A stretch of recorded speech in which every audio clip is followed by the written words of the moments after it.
신바람 사연 아파트 오늘의 사연 시작하겠습니다. 안녕하세요. 모렴치한 시댁과 연을 끄는 30대 여성입니다. 남편과 저는 직장 동료로 만났습니다. 남편은 주변의 사람이 늘 끊이지 않을 만큼 다정하고 자상한 사람이지요. 남편이나 저나 좋은 게 좋은 거라고 둥글둥글 넘어가는 성격이다 보니 큰 소동이나 다툼 없이 2년을 연애했습니다. 이후로 많은 사람들의 축복 속에서 부부의 연을 맺게 되었네요. 남편의 부모님, 그러니까 시부모님은 두 분 다 건강하십니다. 아버님께서는 중소기업을 다니시다가 은퇴하시고 지금은 아르바이트처럼 유명 식당의 주차장 관리 일을 하고 계세요. 어머님께서는 일평생 전업주부로 사셨고요. 남편의 형제관계로는 위로 나이 많은 신우가 한 명 있어요. 겉에서 보기엔 큰 문제는 없어 보입니다. 하지만 실상을 들여다보자면 시댁 식구들과 남편 사이는 대면대면하다고 할까요? 속에 있는 이야기는 잘 안 하는 눈치고 남편 말로는 정도 없다고 하더라고요. 그래도 지금은 남편이 돈도 잘 벌고 어머니께 용돈도 드려서 그런지 시어머니가 남편을 챙기려는 흉내는 내세요. 남편도 어찌됐건 자기를 낳아주신 부모님이니 도리는 하겠다는 생각이고요. 그도 그럴 것이 남편이 말하길 어려서부터 신우만 끼고 도는 어머님 때문에 어지간히 차별당하며 자랐답니다. 어머님께선 남편보다 5살 많은 그 신우를 나중에 음대 교수로 만든답시고 원래도 그렇게 재산이 있는 집은 아니었는데 있는 재산 없는 재산 다 끌어다 과외시켜서 대학 보내고 대학원에 해외 유학까지 보내고 돈을 말 그대로 쏟아 부으셨다네요. 하지만 막상 남편이 대학 갈 나이가 되니까 어머님께선 집에 돈이 하나도 없다고 먹고 죽을래도 없다고 말 그대로 죽는 소리를 하시더랍니다. 물론 그렇다고 해서 남편한테 대놓고 대학을 가지 말라고 하신 건 아니셨다지만 얼핏하면 공부 잘하는 애들이 세상에 널리고 널렸는데 너가 그런 애들하고 경쟁해서 어떻게 이기겠냐며 무시하는 이야기를 해대셨으니 어린 남편에게 얼마나 상처가 됐겠어요? 결국 남편은 등록금이고 뭐고 알아서 하겠다며 도끼를 품고 말 그대로 이를 갈며 공부를 했답니다. 그리고는 서울에 있는 대학에 붙었대요. 하지만 산 넘어 산이라고 등록금 내야지, 생활비 마련해야 하지, 뭐하나 쉬운 일이 없더래요. 결국 군대까지 다녀오니 대학교 졸업하는데 거의 8년 걸렸다고요. 이렇게 남편이 자기 인생을 헤쳐나가는 동안 신우도 한국에 들어왔답니다. 어머님은 이제 신우 인생에 말 그대로 꽃길만 있을 줄 아셨던 모양이에요. 하지만 음대 교수가 쉬운 일은 아니잖아요. 무엇보다 이제 돈도 하나 없었던 시댁에서 계속해서 신우 뒷바라지를 해줄 수도 없었겠지요. 저희 신우를 직접 보시면 아시겠지만 키도 늘씬하고 예쁩니다. 남편 말로는 젊어서는 더 예뻤다고 하더라고요.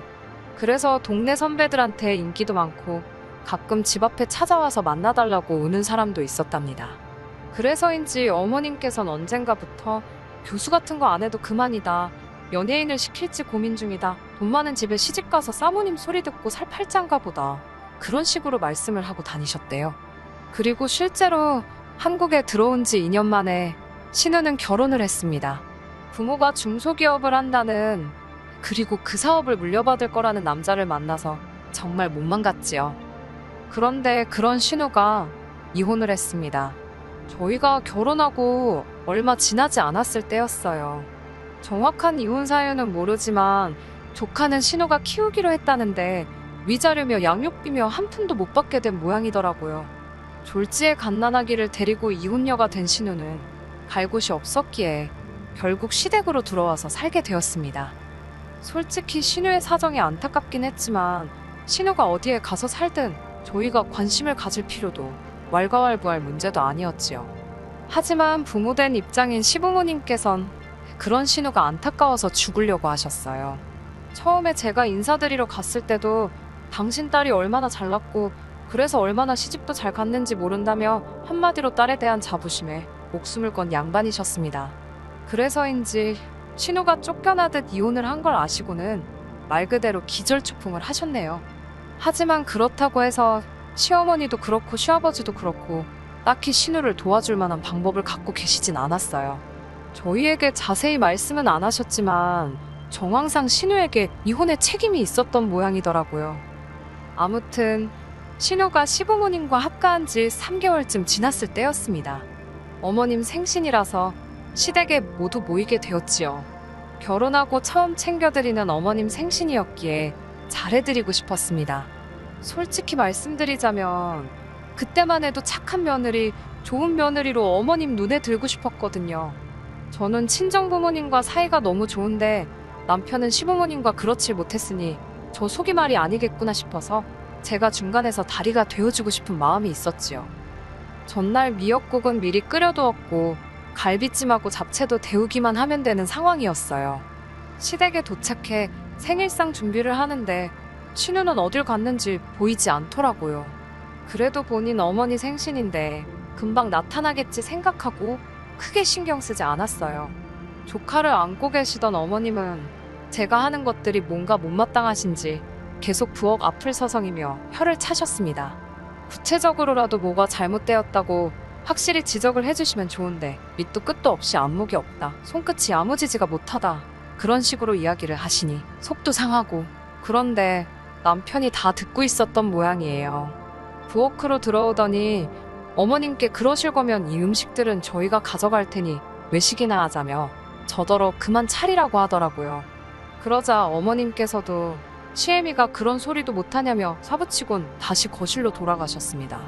그리고는 상차림이 끝날 때까지 남편이 옆에서 저를 도와주었지요. 어느덧 상을 다 차리고 수저를 놓고 있는데 신우가 작은 방에서 나오더라고요. 부스스한 머리에 잠옷 차림. 아무리 그래도 그렇지 남동생도 오고 올케도 오는데 저럴 수가 있나 싶어서 어이가 없더라고요. 그래도 제가 뭐라고 할 군번이 못 되잖아요. 꾹 참고 앉아서 식사하시라고 그랬지요.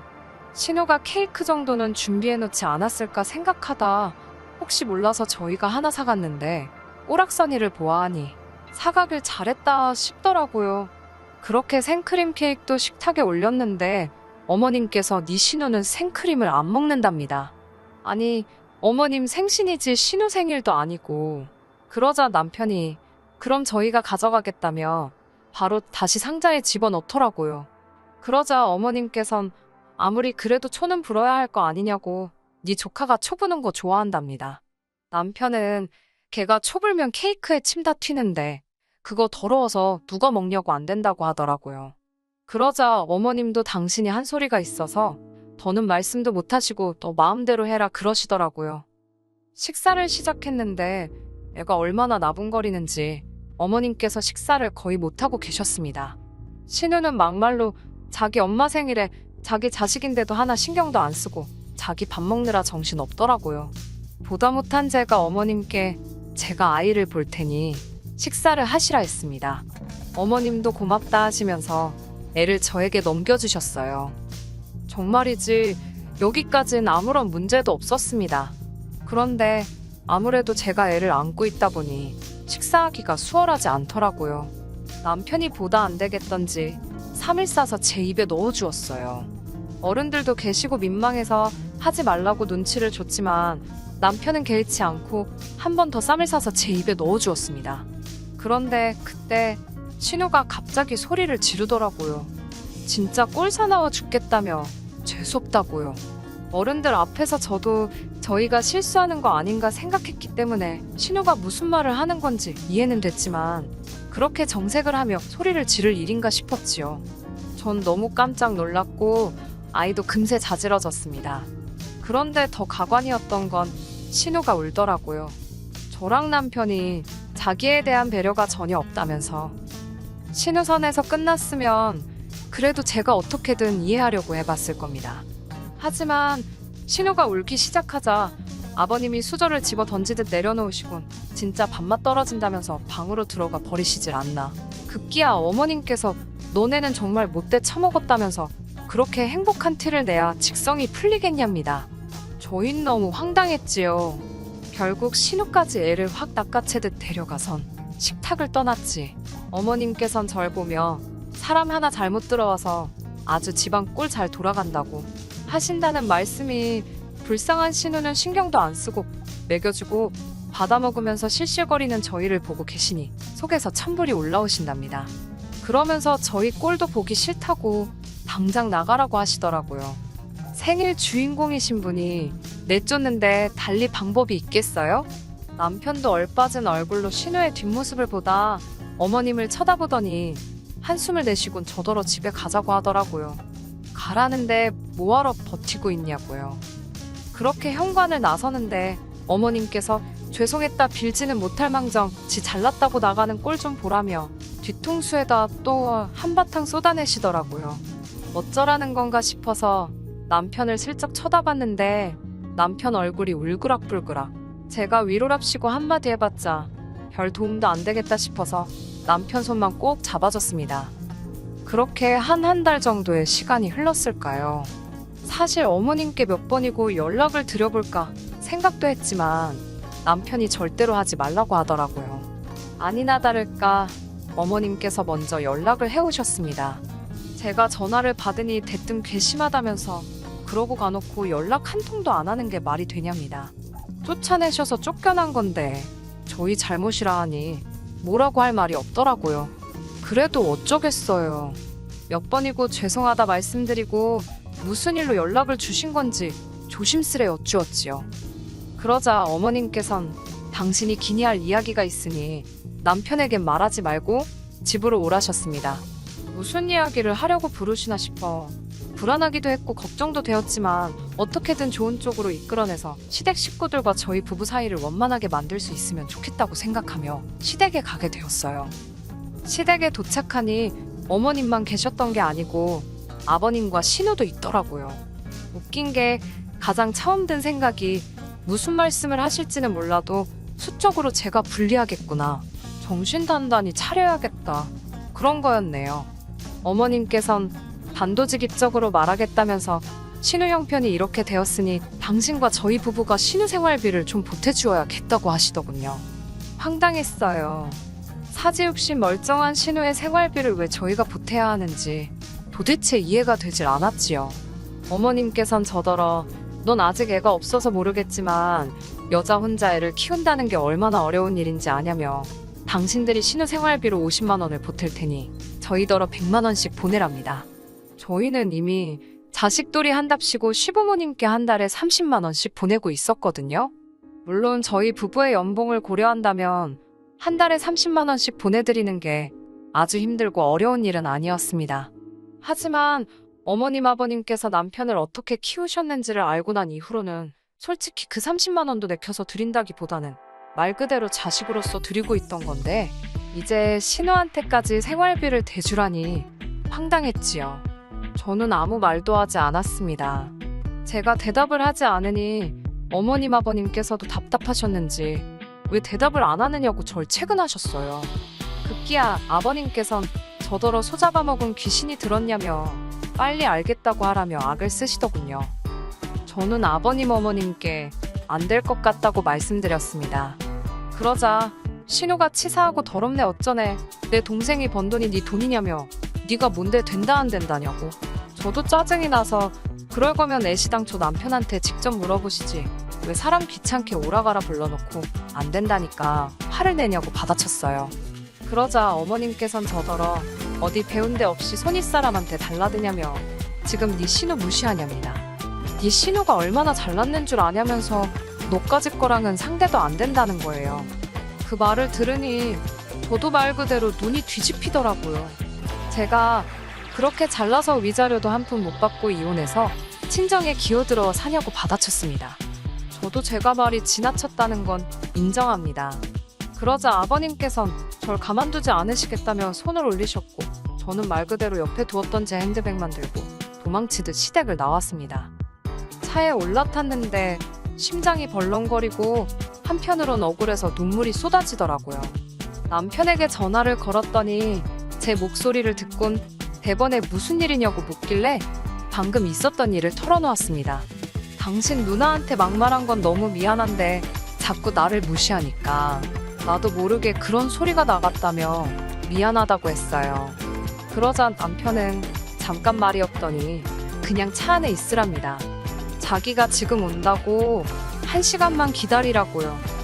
남편은 약속한 시간보다 조금 일찍 도착했어요.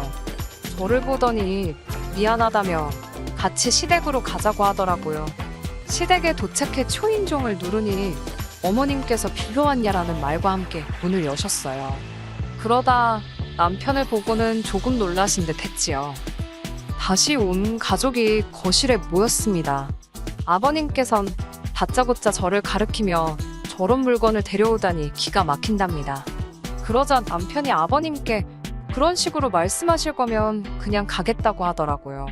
어머님께서도 아버님께 가만히 좀 있어보라며 아버님을 진정시키셨어요.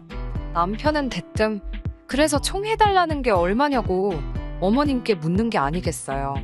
전 솔직히 좀 당황스러웠습니다. 늘 제 편인 줄만 알았던 남편도 결국엔 어쩔 수 없구나. 그런 생각도 들었고 다 적을 순 없지만 별의 별 생각이 머릿속을 스쳤거든요. 서운하기도 하고 허탈하기도 하고 저만 바보 된 것 같기도 하고 반면에 어머님의 얼굴엔 금세 화색이 돌았습니다. 어머님께선 한 달에 이래저래 150이면 넉넉지 않겠냐며 아까 저에게 말씀하신 금액보다 더 큰 금액을 부르시더라고요. 착한 아들이 이번에도 당신 뜻대로 해줄 거라 생각하셨던 모양이에요. 하지만 남편의 입에서 나온 대답은 뜻밖이었습니다. 그렇게 드리면 자기에겐 뭐가 돌아오냐고 묻더라고요. 시댁 식구들도 저도 놀라서 남편을 쳐다봤습니다. 남편의 장점이자 단점이 계산적이지 못하다는 점이기도 했고 그런 식으로 따지는 모습은 본 적이 없었으니까요. 당황하신 듯한 어머님과 아버님께선 가족끼리 돕는데 그런 게 어디 있냐입니다. 그러자 남편은 자기 대학 다니고 그럴 때 아무도 자기를 안 도와주지 않았냐며 그런데 자기는 왜 도와야 되는 거냐고 묻더라고요. 자식된 도리는 충분히 하고 사는 것 같은데 누나 돕는 것도 뭐 도리가 있는 거냐고요. 그러자 신우가 동생의 도리 모르냐입니다. 남편도 누나의 도리는 없냐고 받아쳤고요. 그러자 어머님께선 당신이 너무 오래 살아서 별소리를 다 듣는다며 서럽다고 그러셨어요. 뜬금없이 감정에 호소하시더라고요. 당신의 착한 아들이 여우 같은 저를 만나서 돈 몇 푼에 저렇게 연연하는 놈으로 변했다네요. 그리고 덧붙이신 말씀은 충격적이었어요. 남편더러 너도 이혼하라고 그래서 우리 네 가족이 예전처럼 알콩달콩 살자고 하시더라고요. 신우 이혼했을 땐 개거품을 물고 쓰러지시던 양반이 아들더런 이혼하라고. 전 남편의 그런 얼굴은 처음 봤어요. 남편이 정말 무서운 얼굴을 하더니 이제 아예 자기 인생을 망칠 작정이냐며 어머님께 악을 쓰더라고요. 이혼을 할 바엔 이 가족들하고 연을 끊겠다며 자기 좀 제발 호적에서 파달라고 하더라고요. 그 망할 자식돌이 좀 안 하고 살 수 있게 해달라면서요. 그러면서 저한테 사과하기 전까진 안 보고 살 줄 알라며 제 손을 잡아 끌고 나왔답니다. 이후로 저희 부부는 시댁에 안 가고 있어요. 벌써 반년도 지났지요. 그래도 계속 보내드리려던 용돈은 끊지 않으려고 했는데 남편이 절대로 드리지 말라더군요. 저도 고민 끝에 남편의 의견에 따르기로 했습니다. 시부모님께서 제 남편을 어려워하고 불편해하셨으면 좋겠다. 솔직히 그런 생각이에요. 대부분 사람들이 남편도 결국 시댁 식구더라. 그래서 이혼했다 하는데 그래도 저는 참 운이 좋은 사람인 것 같아요. 앞으로도 지금처럼 남편이 제 편이 되어주고 제가 남편의 편이 되어준다면 어렵고 힘든 일은 없겠지요? 시부모님이나 신우를 생각하면 안쓰럽고 안타까운 마음이 들긴 하지만 멋대로 나서지 않으려고요. 제가 지금 지켜주어야 할 건 제 남편이니까요. 끝까지 들어주셔서 감사합니다. 오늘의 사연은 여기까지입니다. 구독과 좋아요, 알람 설정 부탁드리고 더 좋은 사연으로 다시 찾아뵙겠습니다. 감사합니다.